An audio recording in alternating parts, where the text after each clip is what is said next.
तो श्री भगवान स्वयं कह रहे हैं, यस्य तुष्टो ह्रहम पार्थ वित्तम तस्य हराम्यहम करोमि बंधु विच्छेदम सच कष्टेन जीवति।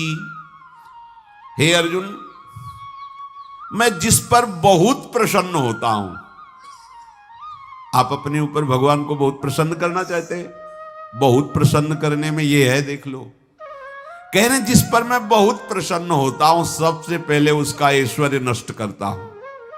फिर क्या करता हूं? फिर बंधु बांधवों का, फिर क्या करता हूं? असाध्य रोग उसके शरीर में। बोले महाराज जी तुम प्रसन्न हुए हो कि पूरे के पूरे नाराज हो गए हो? बोले यही मेरी प्रसन्नता है। क्या? माया का नाश। अब एकमात्र भरोसा केवल भगवान का, दूसरा कोई नहीं। ये सबको पसंद नहीं आएगा, सब तो उस भगवान की भक्ति चाहते हैं कि अगरबत्ती धूपबत्ती तन मन धन सब तेरा स्वामी, क्या लागे मेरा, पर अंदर से कह रहे सब तन मन धन सब मेरा, क्या लागे तेरा। ऐसे तो चलेगी भक्ति। लेकिन कई बार सत्संग में पीछे धाम में कहा था कि भगवान को रिझाकर लोक मांगोगे तो चैन से रह लोगे, और अगर उनसे प्यार करने की बात मन में ठानी, बस मुझे केवल आपकी आंखों में आंखों को मिला करके जीवन व्यतीत करना है, मुझे और कुछ नहीं चाहिए, तो फिर लाडले आपको दुशरिहा का कोई आश्रय रहने नहीं देंगे। ध्यान रखना, जितने दुशरिहा होंगे तो ये बर्दाश्त हो तो कदम आगे बढ़ावे। बहुत प्रसन्न हो जाओ ठाकुर हम पे, तो कह रहे यस्य तुष्टो ह्रहम पार्थ वित्तम तस्य हराम्यहम करोमि बंधु विच्छेदम सच कष्टेन जीवति। जितनी श्वासें रहेंगी भयंकर कष्ट मैं उसको व्यतीत करने के लिए दूंगा। ये दंड नहीं है, ये पुरस्कार है। अनंत जन्मों का हिसाब बराबर करके कहीं इसकी वृत्ति मेरे से हट न जाए, ऐसे घेरे में डाल के अखंड चिंतन करवा के सजयति जयति जग उच्चरे। जाको करत श्याम सहाई प्रथम वर्णो कृपा क्रम हो विषय मूल गवाई। कुल कुटुंब बल वित्त हीनो दीन के दुखदाई।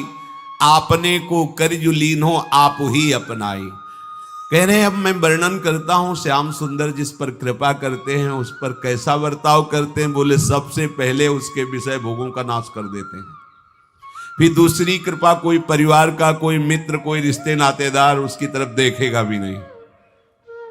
फिर ऐसा दुख प्रदान करते हैं कि केवल एक भरोसा रह जाता है, एक भरोसा, एक बल, एक आस विश्वास, बस नाथ आपके सिवा अब हमारा कोई नहीं। बस वहीं से जो चमत्कार प्रकट होता है, त्रिभुवन में कोई उसकी समानता नहीं कर सकता जिस पर ठाकुर की कृपा है।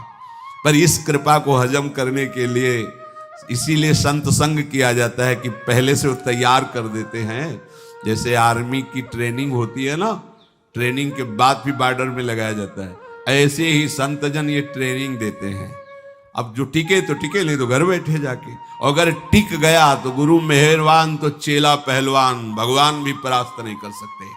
उसमें ऐसी सामर्थ्य आ जाती है कि हर प्रभु के द्वारा दिए गए विधान को हंस करके स्वीकार कर लेता है, और ऐसा नहीं कि उसको कष्ट होता है। ये लोक भाषा में भगवान कह रहे हैं सच कष्टेन जीविता। नहीं तो जिस चिदानंद में वो सुख भोगता है वो ब्रह्मा को भी नहीं प्राप्त है जो भक्त को प्राप्त होता है।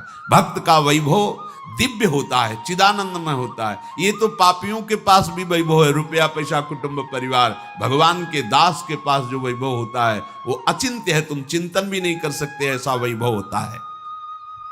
भले वो दृष्टि